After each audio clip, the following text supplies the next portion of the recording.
উচ্চ মাধ্যমিক 2024 বাংলা বিষয়ে গল্প ও কবিতা থেকে 5 মার্কের কোন বড় প্রশ্নগুলো পরীক্ষার জন্য গুরুত্বপূর্ণ, কোন প্রশ্নগুলি পরীক্ষাতে আসার সম্ভাবনা খুব বেশি রয়েছে, তেমন কিছু গুরুত্বপূর্ণ প্রশ্ন তোমাদের সাথে শেয়ার করব আজকের এই ভিডিওতে। কাজেই ভিডিওটি শেষ পর্যন্ত দেখবে, ভালো লাগলে লাইক করবে, চ্যানেলে নতুন হয়ে থাকলে অবশ্যই চ্যানেলটিকে সাবস্ক্রাইব করে রাখবে। প্রথমত বলে রাখি, বাংলা পরীক্ষাতে গল্প থেকে 5 মার্কের দুটি প্রশ্ন থাকবে, যে কোনো একটি প্রশ্নের উত্তর লিখতে হবে। ঠিক একইভাবে কবিতা থেকেও দুটি প্রশ্ন থাকবে 5 মার্কের, যে কোনো একটি প্রশ্নের উত্তর লিখতে হবে। সো প্রথমত আমরা দেখে নেব বাংলা গল্প থেকে কোন প্রশ্নগুলো গুরুত্বপূর্ণ, দেন তারপর আমরা কবিতা থেকে কোন প্রশ্নগুলো গুরুত্বপূর্ণ সেগুলো দেখে নেব। গল্প থেকে 2023 সালের পরীক্ষাতে কে বাঁচায় গল্প এবং ভারতবর্ষ, এই দুটি গল্প থেকে প্রশ্ন এসে গেছিল।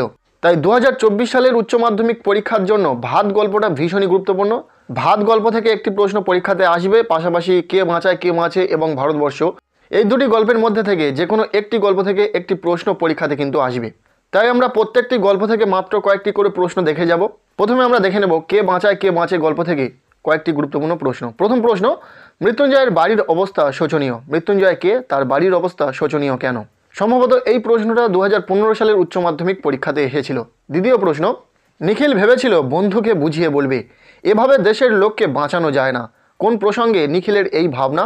এই ভাবনার মাধ্যমে নিখিলের চরিত্রের কোন বৈশিষ্ট্য প্রকাশ পেয়েছে? এর পরের প্রশ্ন, দিন দিন কেমন যেন হয়ে যেতে লাগলো মৃত্যুঞ্জয়। মৃত্যুঞ্জয় কেমন হয়ে যেতে লাগলো, তার এমন হয়ে যাওয়ার কারণ কি? পরের প্রশ্ন, এ অপরাধের প্রায়শ্চিত্ত কি? কে কোন অপরাধের প্রায়শ্চিত্তের কথা বলেছেন? বক্তা নিজেকে অপরাধী মনে করেছেন কেন? সম্ভবত এই প্রশ্নটা 2020 সালের উচ্চ মাধ্যমিক পরীক্ষাতে এসেছিল। এর পরের প্রশ্ন, সেদিন আপিস যাওয়ার পথে মৃত্যুঞ্জয় প্রথম মৃত্যু দেখল, অনাহারে মৃত্যু। এই দেখার ফলে মৃত্যুঞ্জয়ের প্রাথমিক প্রতিক্রিয়া কি হয়েছিল? ভীষণই গুরুত্বপূর্ণ প্রশ্ন। এর পরের প্রশ্ন, সারশিতে আটকানো মৌমাছির মতো সে মাথা খুঁড়ছে সেই স্বচ্ছ সমস্যার অকারণ অন্তহীন অনুচিত। এখানে মৌমাছির সঙ্গে কার তুলনা করা হয়েছে? প্রশ্নোদ্ধৃত অংশটির তাৎপর্য আলোচনা করো। 7 নম্বর প্রশ্ন, দারুণ একটা হতাশা জেগেছে ওর মনে। কার সম্পর্কে কার এ উপলব্ধি? উদ্দৃষ্ট ব্যক্তির হতাশার চরিত্রটি বিবৃত করো। এরপর কে বাঁচায় গল্প থেকে শেষ যে প্রশ্নটি তোমরা দেখে যাবে, গাঁ থেকে এইছি খেতে পাই না বাবা, আমার খেতে দাও। মৃত্যুঞ্জয়ের শেষ সংলাপে তৎকালীন সমাজ বাস্তবতার যে ছবি আছে তা গল্প অনুসারে আলোচনা করো। এরপর আমরা দেখে নেব ভাত গল্প, যেটা ভীষণই গুরুত্বপূর্ণ 2024 সালের উচ্চ মাধ্যমিক পরীক্ষার জন্য। পারলে এখান থেকে একটু বেশি সংখ্যক প্রশ্ন দেখে যাবে, কেননা এখান থেকে প্রশ্ন আসার সম্ভাবনা খুব বেশি রয়েছে। প্রথম প্রশ্ন, বাদার ভাত খেলে তবে তো সে আসল বাদাটার খোঁজ পেয়ে যাবে একদিন। বাদা কাকে বলে?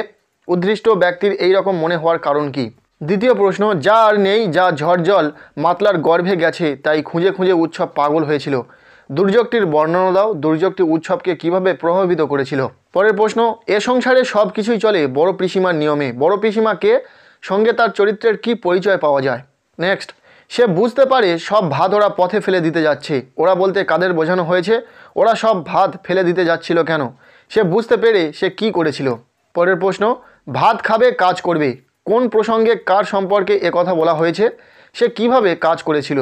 এরপর 6 নম্বর প্রশ্ন, তুমি কি বুঝবে সতীশবাবু? সতীশবাবু কে? সতীশবাবু সম্পর্কে কোন প্রসঙ্গে কেন কথা বলা হয়েছে? নেক্সট, দাঁতগুলো বের করে সে কামটের মতোই হিংস্র ভঙ্গি করে। কে কার প্রতি এরূপ আচরণ করেছিল? তার এরূপ আচরণের কারণ বিশ্লেষণ করো। পরের প্রশ্ন, ভাতে হাত ঢুকিয়ে সে স্বর্গসুখ পায় ভাতের পরশে। কে কিভাবে এই অভিজ্ঞতা লাভ করে? উদ্ধৃত অংশের অন্তর্নিহিত তাৎপর্য বিশ্লেষণ করো। এরপরের প্রশ্ন, পেটে ভাত নেই বলে উৎসব প্রেত হয়ে আছে। প্রশ্নোদ্ধৃত অংশটির আলোকে ভাত গল্প অনুসারে উৎসবের চরিত্র বিশ্লেষণ করো। নেক্সট, আসল বাধাটার খোঁজ করা হয় না আর উৎসবের। উৎসবকে সে কোন বাধার খোঁজ করতে চেয়েছিল? কেন তার পক্ষে সেই বাধার খোঁজ করা হয়ে উঠল না? এরপর ভাত গল্প থেকে শেষ যে প্রশ্নটি রয়েছে, ফুটন্ত ভাতের গন্ধ তাকে বড় উতলা করে। এখানে কার কথা বলা হয়েছে? ফুটন্ত ভাতের গন্ধ তার জীবনে কি পরিণতি ডেকে এনেছিল?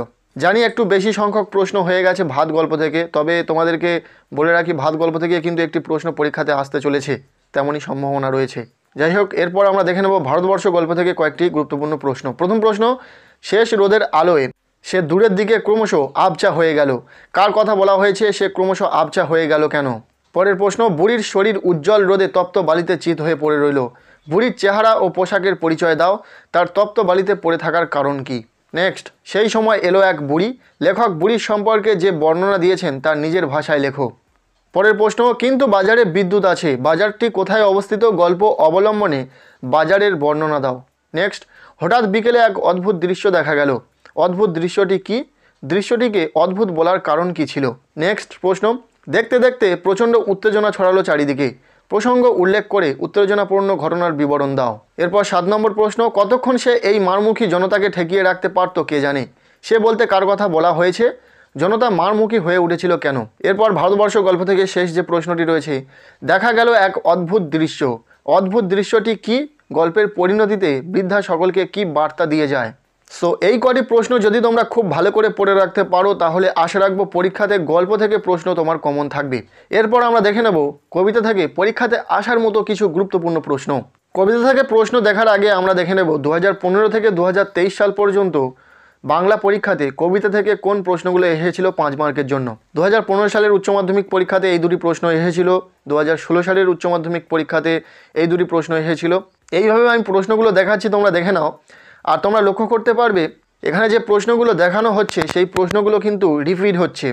তাই বিগত সালের প্রশ্নগুলো কিন্তু ভীষণই গুরুত্বপূর্ণ, পরীক্ষাতে আসার মতো প্রশ্ন। তাই বিগত সালের প্রশ্নগুলো দেখার পর এবং অনেক যাচাই বাছাই করার পর কবিতা থেকে মাত্র কয়েকটি করে প্রশ্ন তোমাদেরকে দেব।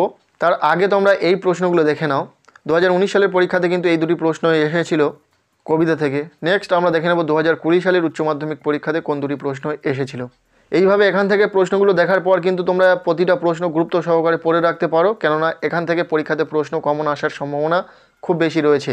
2022 সালের উচ্চ মাধ্যমিক পরীক্ষাতে এই দুটি প্রশ্ন এসেছিল, যে দুটি প্রশ্ন কিন্তু গত বছরের পরীক্ষার প্রশ্নপত্র থেকে রিপিট হয়েছিল। এবং 2023 সালের উচ্চ মাধ্যমিক পরীক্ষাতে এই দুটি প্রশ্ন এসেছিল। রূপনারায়ণের কুলে এবং শিকার এই দুটি কবিতা থেকে 2023 সালের উচ্চ মাধ্যমিক পরীক্ষাতে প্রশ্ন এসে গেছিল। তাই 2024 সালের উচ্চ মাধ্যমিক পরীক্ষাতে এই দুটি কবিতা থেকে প্রশ্ন আসার সম্ভাবনা খুব কম রয়েছে। তবুও আমরা এই দুটি কবিতা থেকে মাত্র দুটি করে প্রশ্ন দেখে নেব। প্রথমে দেখে নেব রূপনারায়ণের কুলে কবিতা থেকে দুটি প্রশ্ন। প্রথম প্রশ্ন, মৃত্যুতে সকল দেনা শোধ করে দিতে বক্তা কে? মৃত্যুতে সকল দেনা বলতে কি বোঝানো হয়েছে? সে দেনা কিভাবে শোধ করতে চেয়েছিলেন কবি? দ্বিতীয় প্রশ্ন, রূপনারায়ণের কুলে জেগে উঠিলাম, কে জেগে উঠলেন? জেগে ওঠার আসল অর্থ কবিতাটির মধ্যে কিভাবে প্রকাশিত হয়েছে তা বুঝিয়ে দাও। এই দুটি প্রশ্ন খুব ভালো করে দেখে যাবে এই কবিতা থেকে। এরপরে আমরা দেখে নেব শিকার কবিতা থেকে দুটি প্রশ্ন। প্রথম প্রশ্ন, এই ভোরের জন্য অপেক্ষা করছিল, কে অপেক্ষা করছিল? তার পরিণতি কি হয়েছিল? দ্বিতীয় প্রশ্ন, শিকার কবিতায় ভোরের পরিবেশ কিভাবে চিত্রিত হয়েছে তার নিজের ভাষায় লেখো, সেই পরিবেশ কোন ঘটনায় করুণ হয়ে উঠল? ভীষণই গুরুত্ব সহকারে শিকার কবিতা থেকে এই দুটি প্রশ্ন খুব ভালো করে দেখে যাবে। এরপর দেখে নেব মহুয়ার দেশ কবিতা থেকে মাত্র 5টি প্রশ্ন। প্রথম প্রশ্ন, আমার ক্লান্তির ওপরে ঝরুক মহুয়া ফুল, নামুক মহুয়ার গন্ধ। আমার বলতে কার কথা বলা হয়েছে?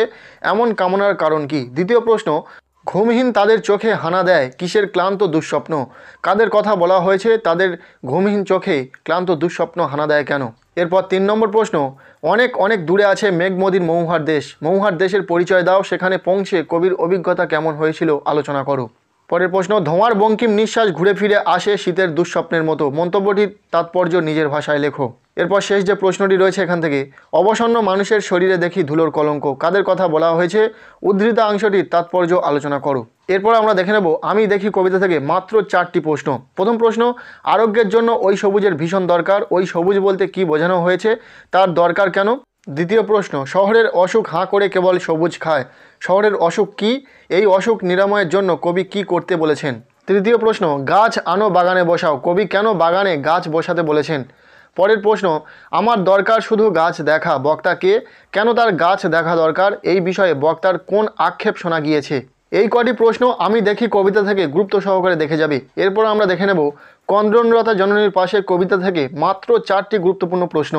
প্রথম প্রশ্ন, আমি তা পারি না, কবি কি পারেন না? যা পারি কেবল, কবি কি পারেন? দ্বিতীয় প্রশ্ন, কন্দ্রনলতা জননীর পাশে এখন যদি না থাকি, কোন পরিস্থিতিতে কেন কবি জননীকে কন্দ্রনলতা বলেছেন? এই পরিস্থিতিতে কি করণীয় বলে কবি মনে করেছেন আলোচনা করো। পরের প্রশ্ন, কেন ভালোবাসা, কেন বা সমাজ, কিসের মূল্যবোধ? কবির এরূপ উক্তির তাৎপর্য বিশ্লেষণ করো। এরপর শেষ যে প্রশ্নটি রয়েছে 4 নম্বর প্রশ্ন, আমি কি তাকাবো আকাশের দিকে বিধির বিচার চেয়ে, কবির এমন মন্তব্যের তাৎপর্য আলোচনা করো। সো গল্প ও কবিতা থেকে আজকের এই ভিডিওতে বলা প্রতিটি প্রশ্ন যদি তোমার খুব ভালো করে পড়া থাকে তাহলে আশা রাখবো পরীক্ষাতে গল্প ও কবিতা থেকে তোমার প্রশ্ন কমন থাকার সম্ভাবনা খুব বেশি রয়েছে।